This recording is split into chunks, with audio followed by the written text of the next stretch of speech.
I've recently embarked upon a project of a major PC upgrade. I haven't done a complete PC upgrade for years now. Bits and pieces have been upgraded along the way, memory, graphics card, power supply, that sort of thing. But this is pretty much a complete upgrade. In fact, the only things that actually remain from my old PC are a couple of spinning hard drives and about it, actually, I think. The rest of it is totally new. And if you yourself are going on, doing this sort of thing, you're probably likely to need some good tools to help you look at what your specs are of your machine, monitor stuff, check how things are running, that sort of thing. So I just wanted to name the 5 tools that I have found to be the most useful. Those of you who are into this sort of stuff will most likely already know these tools. So let's get started. The first and most important is this one. From Cpuid.com, it is, of course, CPUZ or CPUZ. I'll just zoom in on this interface. It's quite a small interface, but this is a fantastic tool. It's regularly updated, and it gives you all the information you could possibly want on your CPU and all the other aspects of your computer, in fact. So we haven't just got the CPU here. We've got information about the main board. We've got information about the memory, the actual timing of the chips themselves, the different timing specs of the chips and each of the slots and when they're manufactured, the graphics card, and then you've got a couple of basic benchmarks in there as well. And you can export all this to an HTML file. It's just such a nice, simple tool. A single exe file, you can just dump it in a folder in your program data area. That's what I tend to do with all this stuff. Just the one exe file, put it in a folder, and you can run it. This CPUZ, if you don't get anything else, I would recommend this tool. It's fantastic. So, oh, by the way, links to all of these are in the description of the video. Now, the second one, which I assume is from the same guys, is, maybe it's not actually, different website there, is GPUZ. So this is more information about your graphics card. Same idea, same sort of interface, but tons and tons of good information. You can just do double checks on stuff here. You can check that it's actually installed and running correctly at PCI Express version 3. So 6, times 16 there. You can check those kind of things easily. You can check your clock speeds, and you can see in real time as it sort of throttles its clock speed. And then you have all your sensors on here as well. So like immediate monitoring of the speed of the fan, the load of the GPU, the temperature of the GPU, the reason, or this is a bit of a weird one actually, sometimes this comes up with some slightly weird results, the reason the performance is being capped, so why the graphics card is having to prevent performance, so that could be temperature, it could be voltage from the power supply, those sort of things.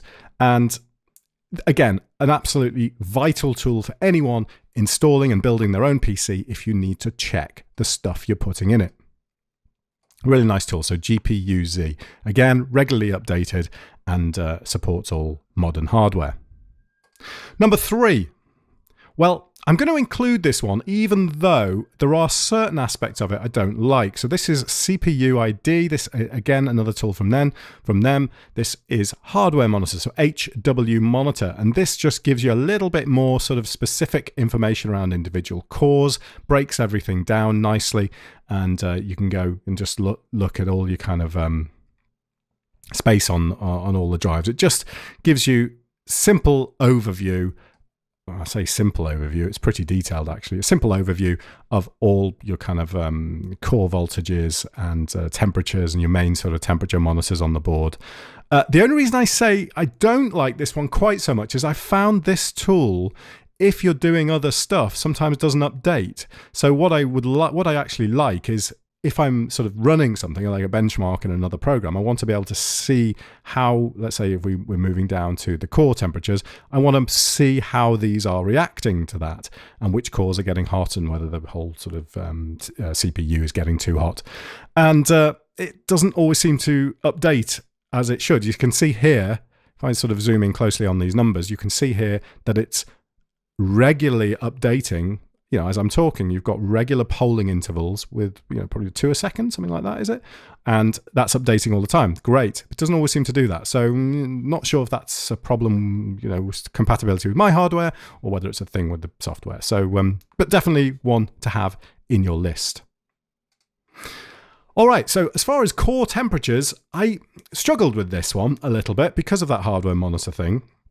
A lot of people will recommend real temp, and it's out there in all the forums. Real temp. It's been used, and it's a piece of software I've used for years, but it just doesn't seem to support high core count processors anymore. It just doesn't seem up to date. You go in there and you've got 4 of your cores listed, and you're thinking, well, what about the rest of them? And then there are versions. You've got an i7 version, you've got a GT version, and it's the same with that. So I kind of gave up on that and just went to another piece of software, which is this one, and this is Core Temp. Very nice, very simple, and it just lists your cores. And in the bottom right hand side of the screen as well, you get in your taskbar, then taskbar next to the clock, on Windows, you get all those cores listed in a lovely rainbow of colors and the temperatures for each of those.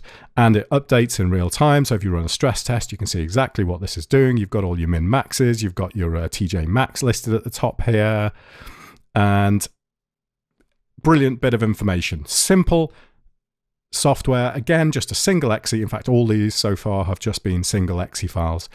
Core Temp, definitely go with that one. So who's that one by? Is that the same guys again? Same team? No. Don't know. Written by Arthur Lieberman? Arthur Lieberman? Don't know. Anyway, seems to be a fairly well-known bit of software, and again, definitely one that I would recommend as part of your package of useful utilities for this sort of thing. And the final one, as far as benchmarking goes, is Geekbench 4.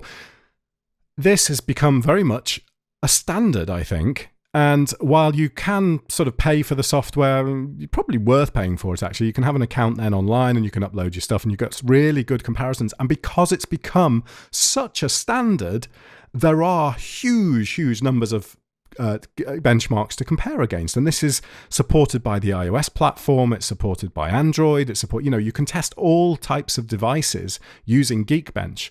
And as a result, it's a great tool for that, because you can shove your results up and say, "Oh, how's my system comparing to somebody else?"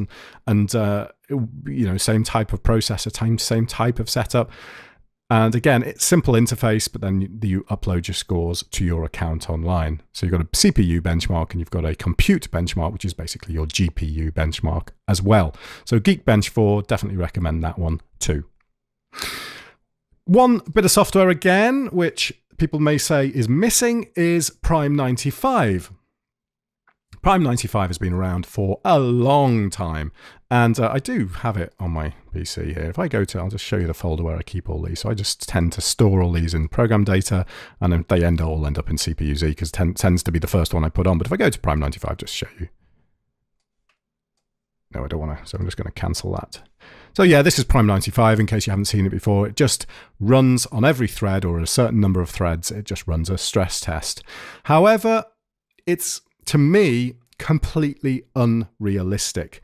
Yes, you could say that you want your system to be able to stand the Prime95 test, a stress test, a small FFT size stress test, but in reality, no software that you run, no game, no rendering, nothing will push your CPU to that extent. The temperatures on your CPU on a high core count processor that this produces is absolutely insane.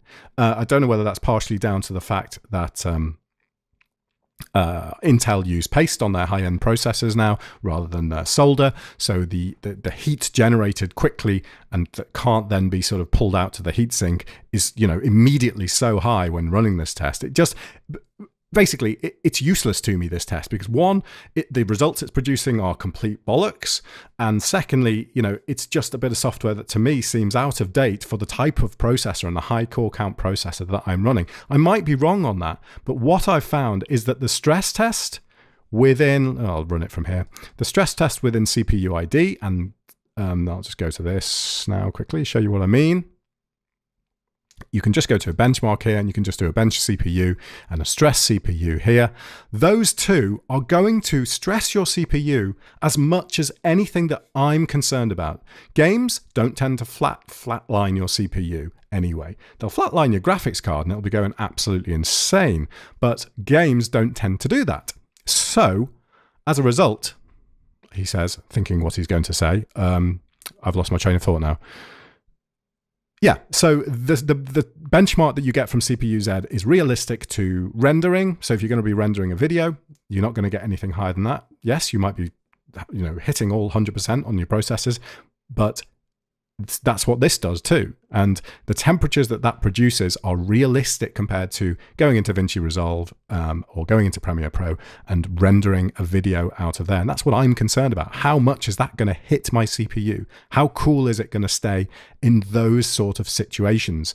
How cool is it going to stay while gaming? That's what I'm bothered about. I'm not bothered about Prime95 doing a test that is complete nonsense anyway and only relevant in the environment of Prime95. So therefore, I don't recommend it. It's not a piece of software I'm looking to use anymore. So there you go, your 5 bits of software that I certainly would recommend. CPU-Z, GPU-Z, HW Monitor, Core Temp, and Geekbench. Go with all of those and you can't go too far wrong.